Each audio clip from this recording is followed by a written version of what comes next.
We're going to talk about 3 different reasons why we develop infectious diseases and give examples of that.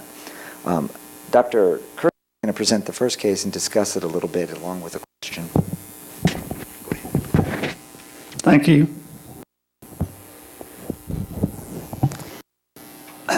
Yeah, so outbreak situations are a good example of where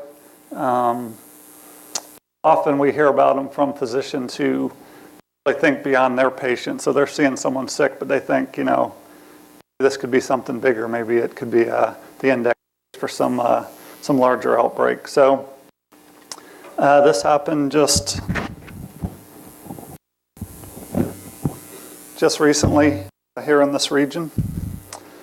So a 15-year-old male was seen in Greenville by his pediatrician, presented with fever and joint pain. So this was on the 9th of June. He had a 1 to 2 day history of fever, joint pain, primarily in the wrists, headache, rash on his trunk, which the pediatrician described as erythema and papules. His temp at the office was 105, but subjectively was higher at home. The CBC at the office, blood cell count was 4.2. He had neutropenia and lymphopenia mild. H&H was normal, and platelets were within normal range. So questions. Which of the following are true about this case? Number 1, patients should avoid exposure to mosquitoes for 1 week. Number 2, you should ask the patient about their recent vacation. Number 3, disease was named after Chinese martial art. Number 4, suspected cases should be reported to the health department. Number 5, disease recently reemerged to cause large outbreaks globally. Or number 6, most of the above. So the only one not true is number 3. So it turns out this child was part of a church trip that a group from Greenville did to Haiti. They traveled from May 30th to June 7th. You'll remember he was presenting on June 9th to his pediatrician. They worked in an orphanage where there was 28 children sick in the orphanage in Haiti. 16 persons traveled on this mission trip, and 11 of them reported similar symptoms. So the pediatrician notified the health department. We were able to contact all 11 people, actually all 16 people that were on the trip, and collected specimens from all of them for testing. Health department was notified again by the physician. Anyone know what this is?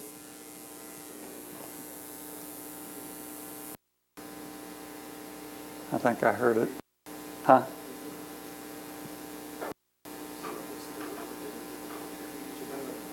Someone said, which is what's close, but chikungunya, right? Okay. So chikungunya virus is what the child, the other 11 members that were sick ended up having. So this is a viral disease. It's an alpha virus. It's related to things like Eastern equine encephalitis.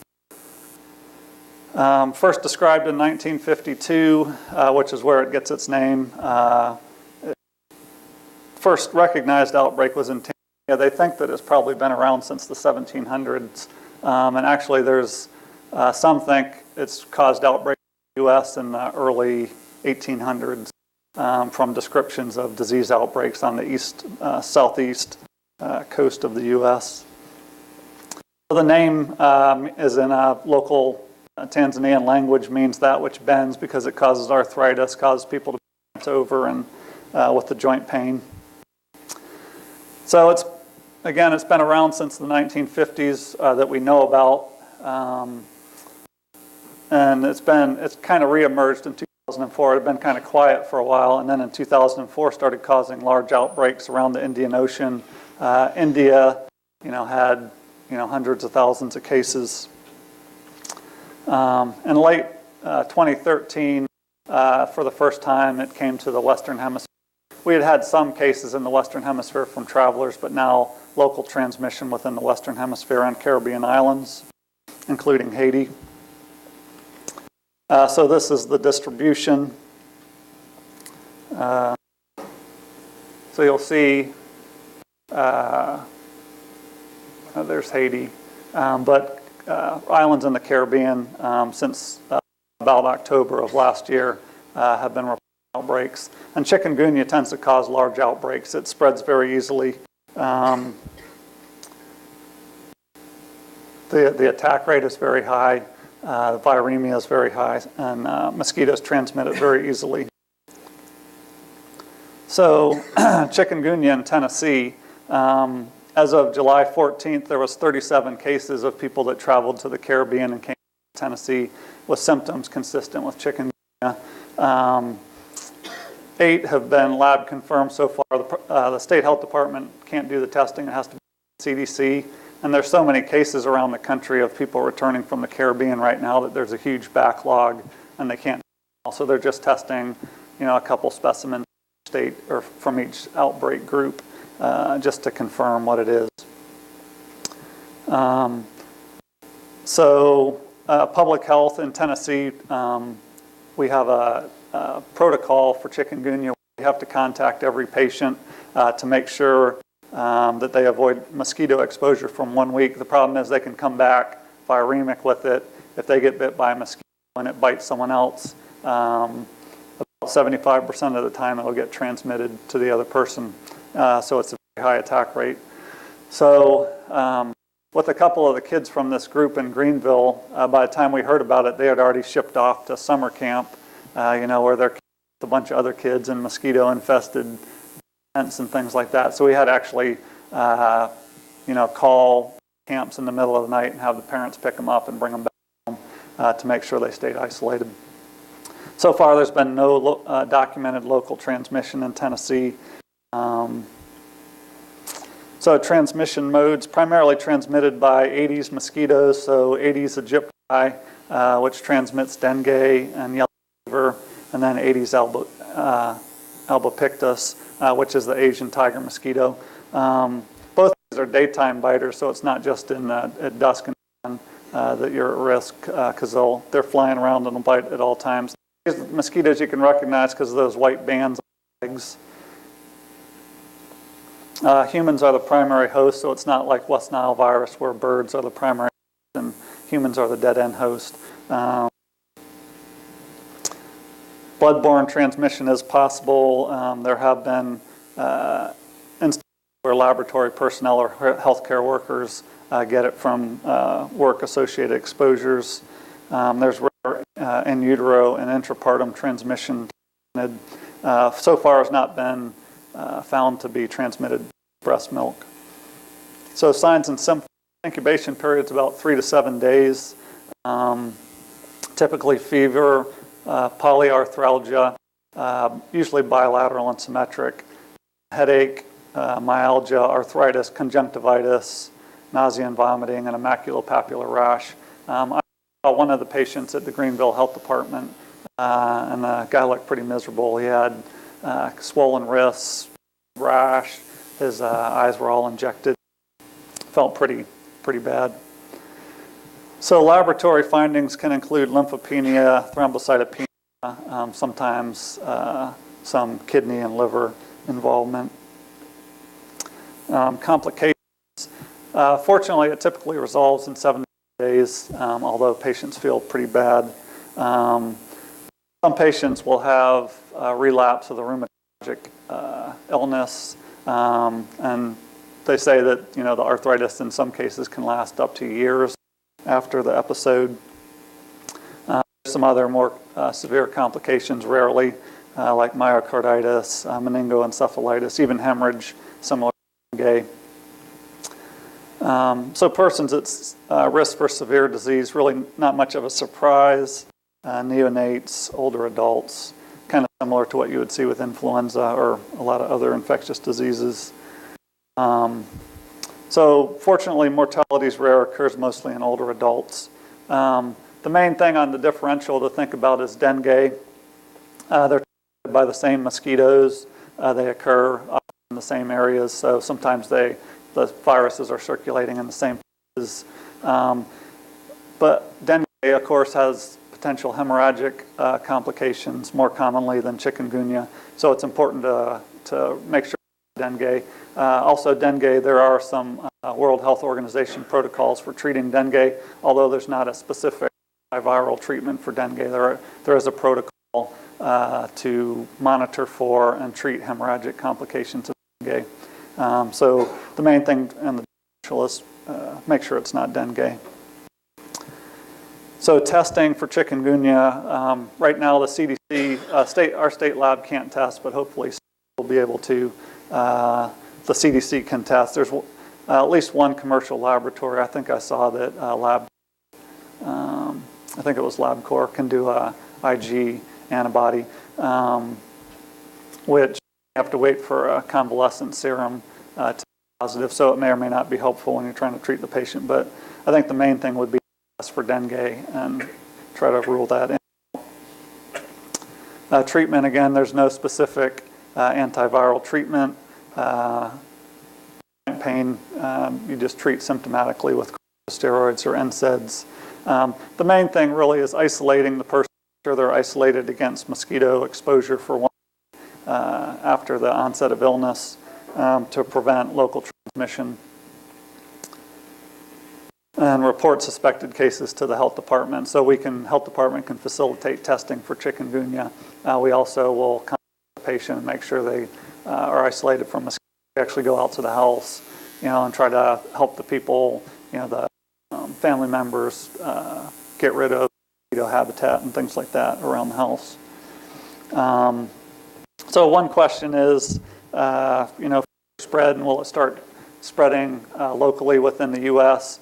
And the CDC thinks it's pretty much inevitable that it'll start spreading locally in South, Central, North America. Both mosquitoes that transmit it are in Tennessee, do exist in Tennessee. So, and particularly in Southeast U.S., both mosquitoes are active. So it's certainly something that could start cause outbreaks in the U.S. So any questions about chikungunya virus?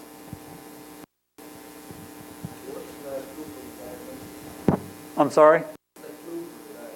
The clue, pretty much, if it comes back from a place where there's chikungunya outbreaks going on, like right now the Caribbean, and they have fever, joint pain, particularly with the rash. You can have joint pain with dengue, they call it breakbone fever, but with chikungunya, of bilateral wrist or ankle pain and sometimes swelling. But primarily, they travel to, and that's the symptoms of fever and joint pain would be the clue. But then, of course, you have to still rule out dengue. Thank you.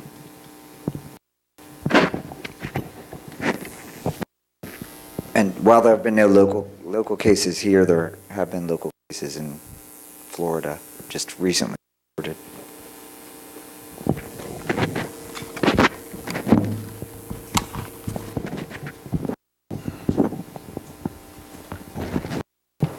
Okay, so let's talk about something different. So this is the second case we're going to present today. It's a 19-year-old man who presented in late June to his primary doctor with complaints of fever and a rash from a day ago, so it's a different rash. He noted an upper respiratory tract infection characterized by malaise, cough, and coryza that started about a week ago. Exam, he was ill-appearing, he was febrile, his blood pressure was 90/60, he was tachycardic, his O2 sat fine. His exam wasn't particularly notable for splenomegaly, hepatomegaly, nothing like that. His white count was a little bit low at 3.8, but his skin exam was very remarkable for a somewhat diffuse macular rash that became confluent over his chest. He stated that the rash started on his head. So which of the following is true? This infection is likely to develop latency and may recur at some point in his life. Number 2, he's not contagious at this point since his cough has resolved. Number 3, he should be started on doxycycline immediately. Number 4, he should be placed on airborne precautions, and all healthcare workers should wear an N95 mask. 5, he would be commonly found to have splenomegaly and for splenic rupture. So these questions actually point to all different infections that we see that can cause a rash, some of which are quite deadly immediately and some of which are not. But there's only one correct answer, and we'll talk about that. This was a case of measles. And you'd say, why are we talking about measles? Measles was actually declared eliminated from the United States in the year 2000. There was no endemic cases in the year 2000. We thought it was over. We still had imported cases now and then, but we didn't have any endemic cases. We thought it had disappeared, but we were wrong. So the live vaccine for measles was licensed in 1963, and I believe most of the people in this room would have had this vaccine. It is a live attenuated viral vaccine. Prior to that time, we had 549,000 cases annually, 500 deaths a year. But in 2000, measles was declared eliminated. We continued to have imported cases, and there are 20 million people infected worldwide. It's really hard to prevent importation of infection without very effective vaccine. There are about 164,000 people who die a year of this in the world. And most of our import cases have come from the same countries, in particular England, France, Germany, India, and most recently the Philippines, where a lot of the cases have come from. So here in the United States, between January and June of this year, we had 539 cases with 7 outbreaks. And that's the highest we'd ever had for the last 15 years. And these outbreaks occur all throughout the country in 20 different states, counting. There's probably more than that even over the last few weeks. Every Alabama to Washington and including the state of Tennessee. If you look around the world, the hotspots include the Western Hemisphere now, which was not true in the past, including Canada, where some of the outbreaks actually emerged, and Brazil, in addition to the United States. But you can see it's found throughout the world. In some countries, it's quite endemic, especially in the East. So measles is a really interesting virus from a lot of different point of views. It is transmitted by either aerosol inhalation or with respiratory secretions. So it's going to change how we handle it from an infection point of view. Once it gets in, it actually is taken into alveolar macrophages and dendritic cells, and it uses a very particular receptor called the SLAM receptor. Once it gets into those antigen-presenting cells, it's spread into the lymph nodes and then disseminates into the T cells and B cells and goes throughout the body, into the spleen, into the liver, into the lymphatic tissue, and into the skin.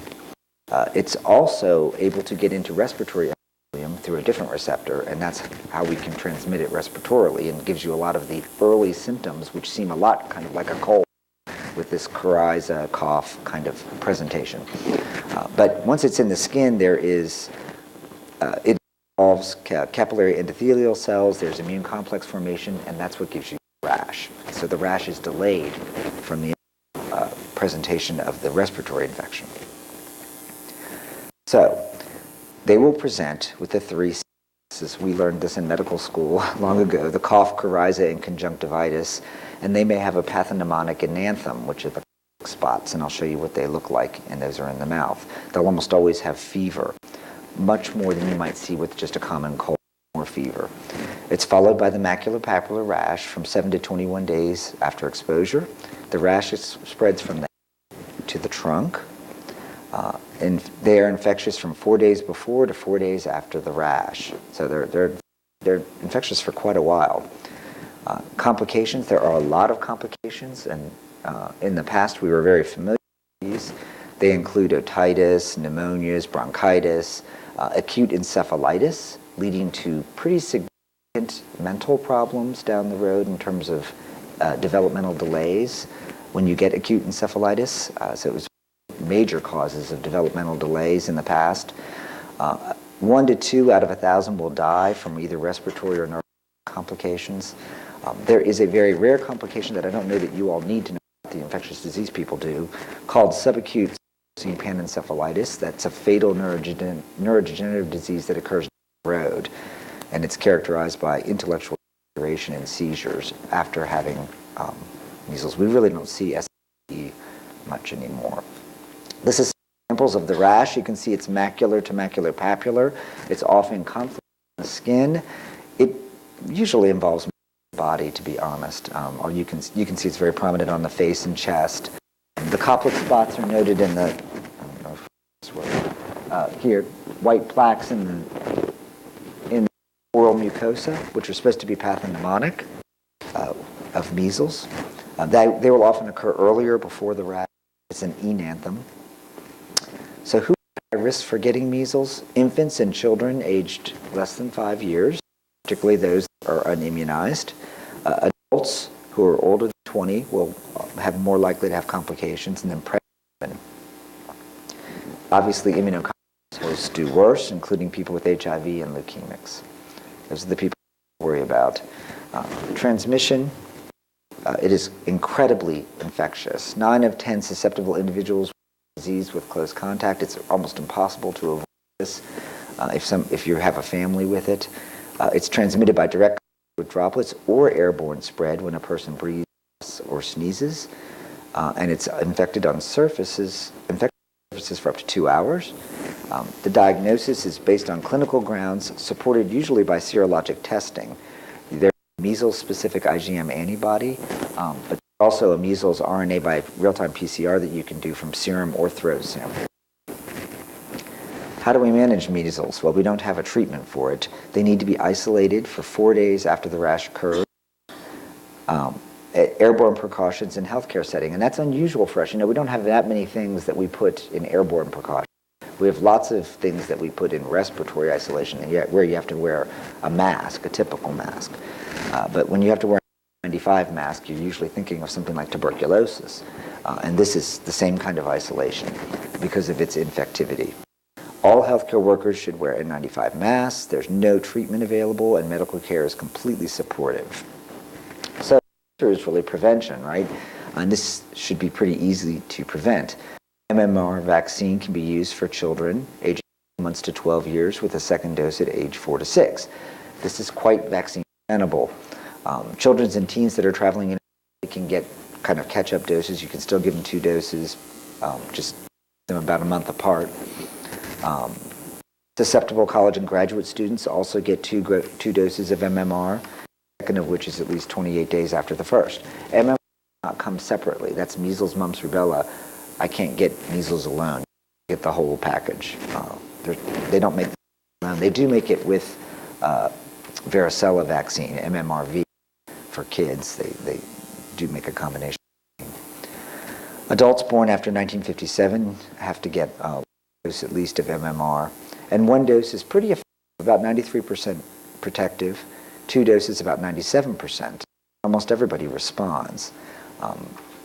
Post-exposure prophylaxis is a little more difficult, and you probably have to call me about this if you have trouble with people that actually have measles that are transmitting it. But exposed susceptible people who MMR within 72 hours of exposure can return to child care, work, or school, but not healthcare workers. Healthcare workers stay out from day 5 to day 21. And you can actually give immunoglobulin within 6 days of exposure as well. So in the current outbreak, you can see that the vast majority of the cases actually came from the Philippines. I think 22 of the cases had come from the Philippines, where they're in the midst of a huge epidemic of measles. If you look, though, there's countries from all over the place where measles is active, and a lot of times these people are coming to visit the United States, coming to camps. We've had a lot of outbreaks in camps where they come. There might be a camp counselor, for example, who comes to in the camp. It's not just true of measles. We've seen mumps. We've seen multiple other viruses in this same kind of situation. But there have been 539 cases. Ages range from 2 months to 60 years. And the majority of the U.S. cases are actually unvaccinated. 10% were vaccinated. 10% tended to have mild disease. But any vaccine, none of our vaccines are 100% effective. So we really rely on herd immunity. We rely on everybody else having been vaccinated, so we can't spread it around as much. But in the setting of an outbreak, even people that are vaccinated will get some disease, and usually about 10% of the time with measles. So why do these people not get measles vaccine? Some patients are actually ineligible. For example, if you have HIV, T-cell counts less than 200, you shouldn't be getting live vaccines at all, and you certainly can't get MMR. So we wouldn't give those people. People that are immunocompromised on high doses of steroids, we wouldn't do it. Transplant patients, we wouldn't give them vaccine.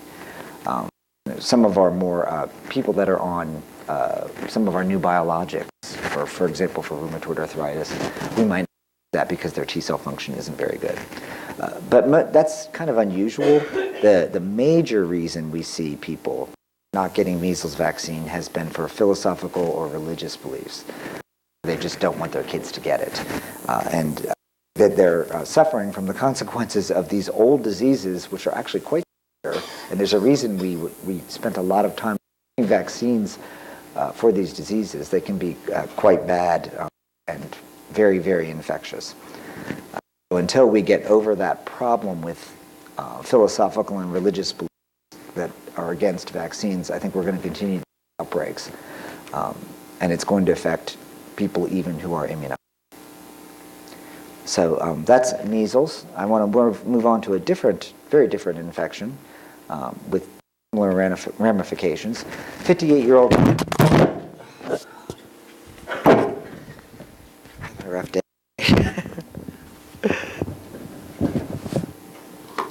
58-year-old man comes to your office with a complaint of 3 weeks of a persistent cough. This is something all of you will see at some point in your years, probably relatively soon.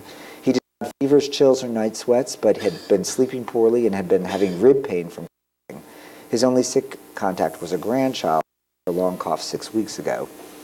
His exam revealed basically normal vital signs, but he coughed throughout his exam. He had wheezes but no rales, and his extremities didn't have any cyanosis. So, which of the following statements is true regarding this particular disease? It's completely vaccine preventable. There's been a steady reduction in this disease over the last decade.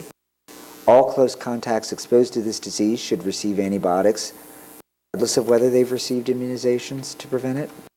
Mortality with this disease is primarily in older adults, or vaccine with this disease is contraindicated in pregnancy.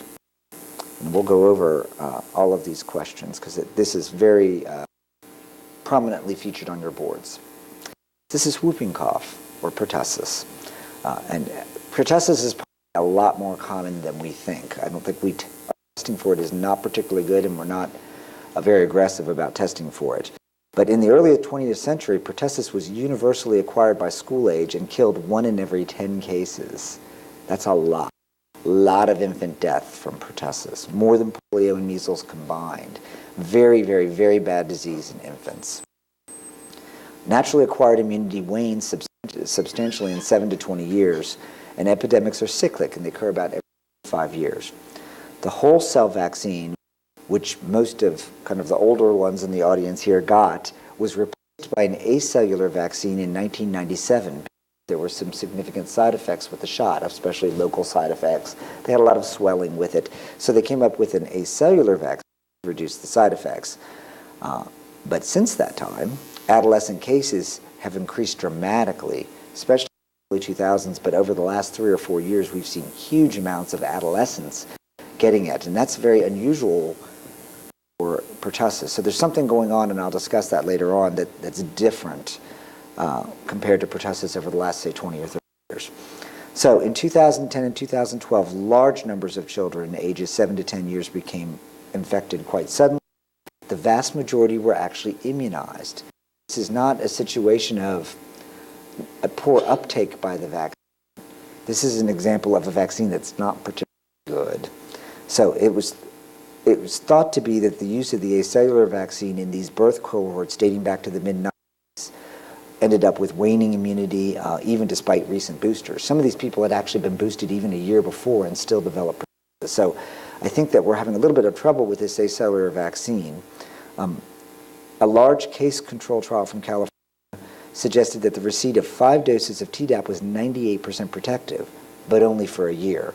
And then it dramatically dropped over the next few years, the chance of acquiring pertussis increasing by about 42% per year. So our vaccine schedule right now doesn't have us giving pertussis 2 or 3 years. We just don't do that. Now, I guess we could change that, and they're talking about changing how we give pertussis vaccines. They don't really know what to do with it, I think. Overall, the data suggests that those who received whole cell vaccines offered better protection. The licensing for the acellular vaccine was based on giving it to patients who had already had the whole cell vaccine. Most of the older people in here got, probably most of you, almost everybody here got the whole cell vaccine. When they got a cellular vaccine in follow-up, they had better responses. But the people that have just gotten a cellular the whole time don't seem to have very good responses, and that's where we're seeing outbreaks. So, this is the changes in pertussis reported by state from 2013 to 14. You can see there's an increase in many states. If you look at this from 3 or 4 years ago, there's hardly any, there weren't that many outbreaks, but now we're seeing them in all the states, and increasing in all the states, including Tennessee. And this is just pertussis cases by year, where we had, thousands and thousands in the 1930s and 40s, but it kind of waned over about 30 or 40 years, and now, for the first time in about 50 years, we've had more outbreaks than we've ever had before for 50 years. And you can see that most of it has occurred, although a lot of it has occurred in adolescence, a lot of the reported cases end up being in infants, because infants get hospitalized and they get tested. And when you get hospitalized and tested, you detect it because infants do so poorly.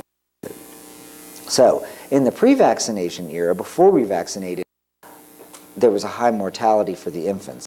But if they survived infancy, usually the adults were immune, and the moms would transmit placental antibody, maternal antibodies to the infants, and the infants were often protected, and it was mostly the children that were susceptible, but the adults were not.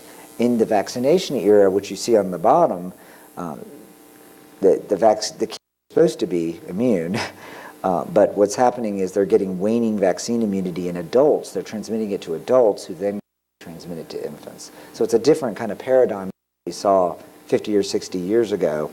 But in either case, it's the infants that are going to really suffer from this, and those are the that are dying from this. So the pathogenesis, it's caused by Bordetella pertussis, which is a gram-negative bacteria. The other infections we talked about were viral. This is bacterial. It's human-specific and transmitted by respiratory droplets. The bacteria will adhere to ciliated respiratory epithelium, and there's a 7 to 10 day incubation period. It encodes multiple toxins and virulence factors, and you can read till you're blue in the face about all these, but they're not really sure what actually causes the symptoms for pertussis. We know that pertussis toxin is important for certain aspects of the disease.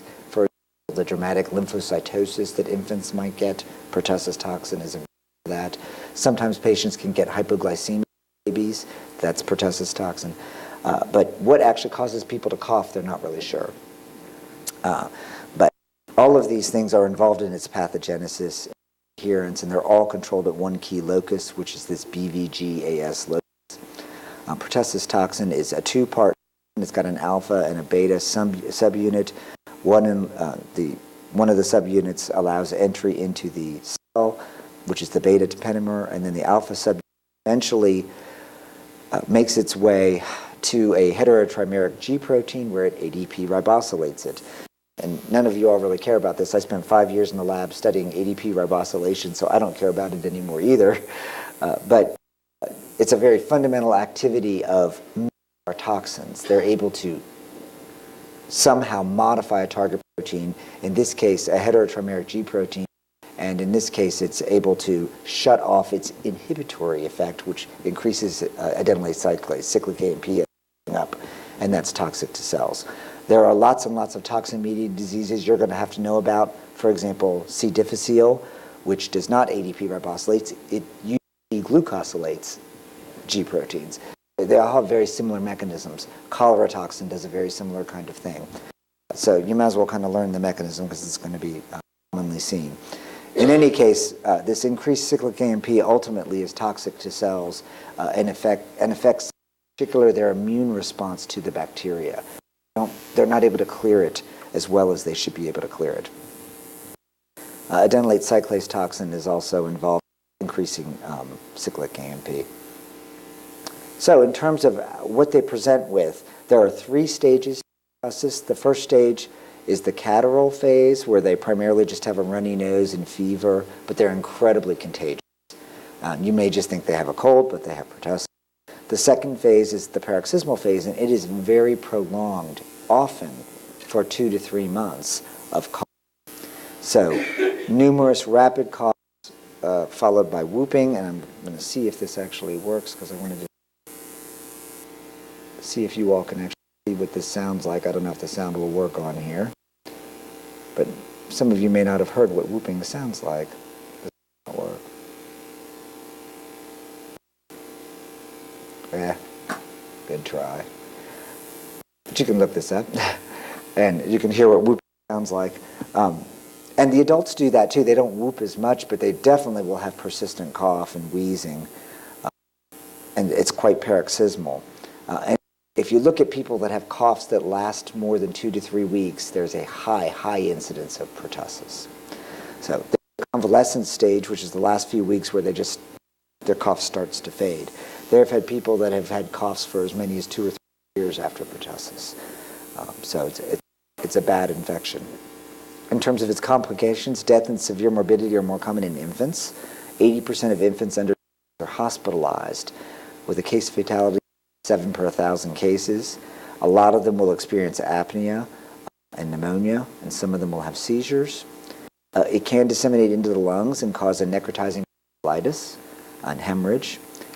Extreme lymphocytosis is associated with pertussis toxin in particularly, correlates with intractable pulmonary hypertension and often with death. So when we see extreme lymphocytosis, that usually is a harbinger of death in people with pertussis.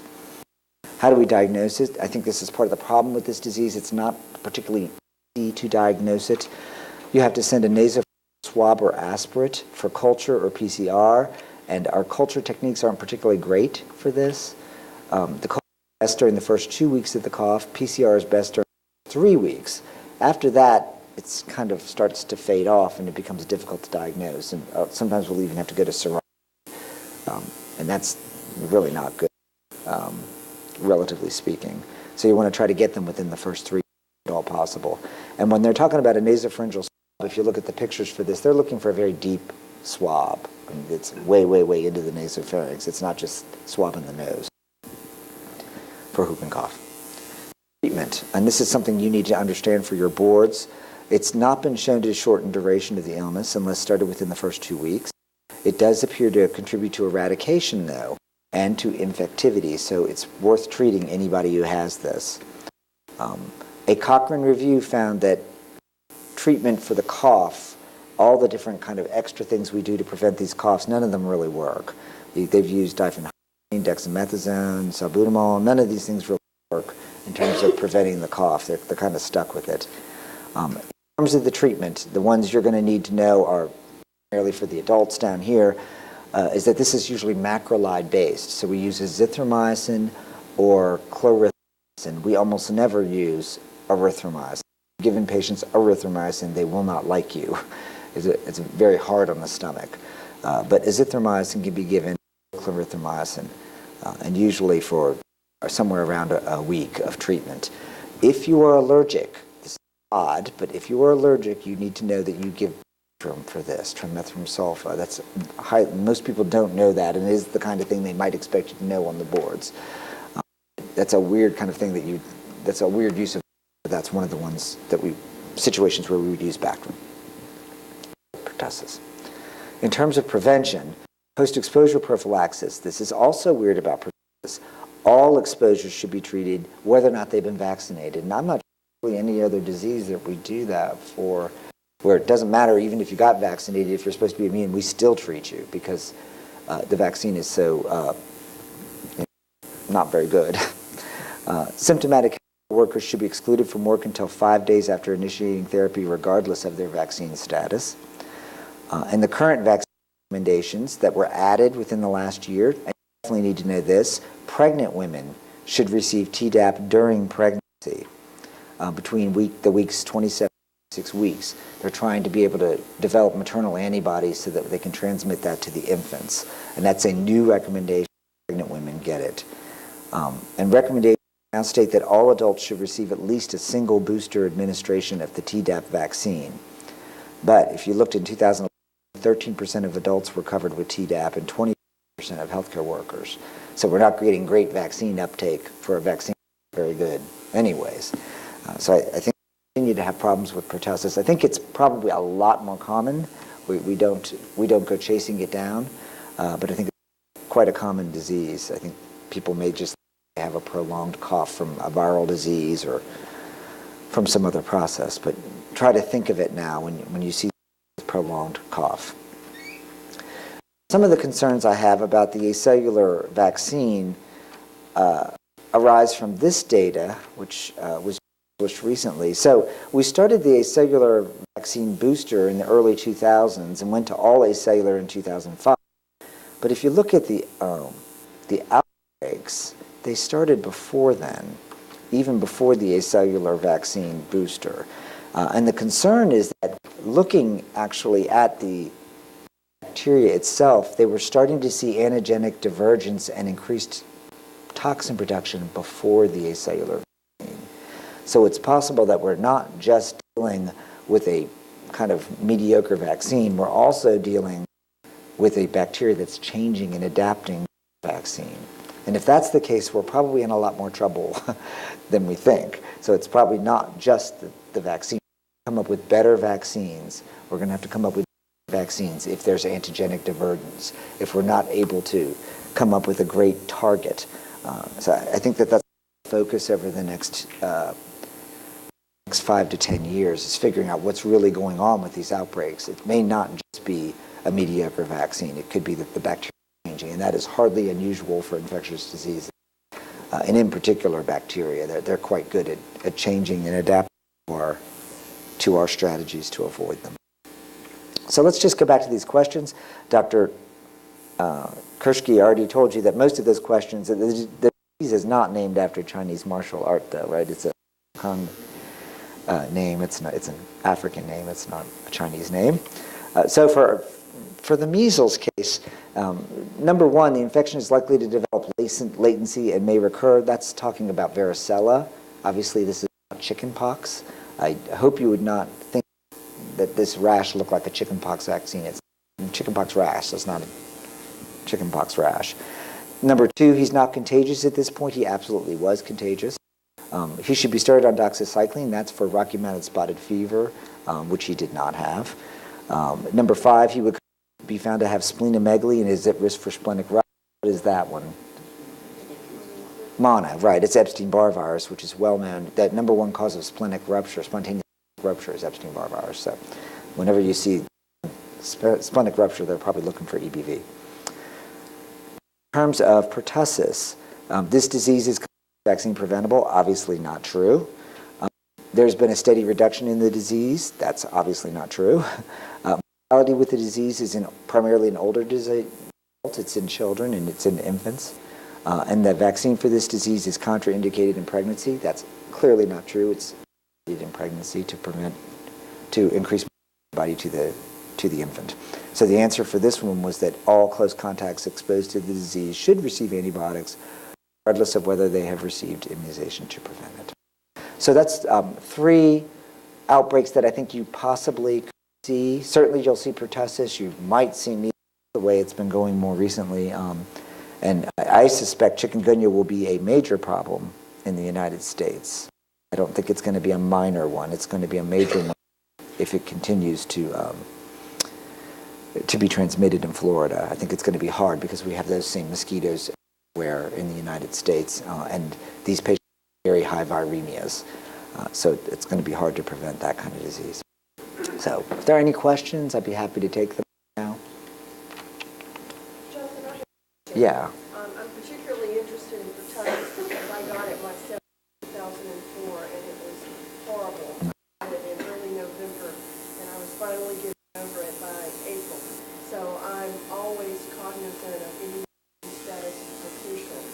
Recent Medicare guidelines that came out, we got an email about it a week ago or so, state that we should not, or Medicare will not pay for the out-of-cell unless there's a dirty wound. And I have always been trying to immunize my adult patients if they have not had tetanus in the last 10 years. And now Medicare will not allow us to do that. And I give that also for prophylaxis for pertussis. Right, right. So what do you think? So when you are reading the CDC site, talking about making making it automatic every 10 years, that everybody get it automatically 10 years. So I'm really surprised Medicare, that's going to be a problem for us. I hadn't heard that. Yeah, actually, the recommendation for Tdap is actually to give it, even if you had a regular tetanus shot, like a month ago. Yeah, now they say you recommend can get giving it. Tdap now. Yeah, so I don't know why they're not paying for that, but that's not the guidelines. Yeah, got an email saying that it won't be paid for unless there's a dirty wound laceration. Because they don't really have the cellular pertussis without Correct. Tdap. Also, particularly healthcare workers should all have a recent Tdap. Yeah. We've had situations where, for instance, a pediatrician in Tennessee didn't get Tdap, and then he got pertussis and had to send letters to every one of his patients saying that he exposed them to pertussis. You know, That's over why the your last job 2 weeks. sucks. So you're saying like you see them at year 6 before they're due for their 10-year one and they don't have a dirty wound and Let's say a 70-year-old who got Adacel or a tetanus injection 15 years ago, and they're Medicare age now, Medicare will not pay.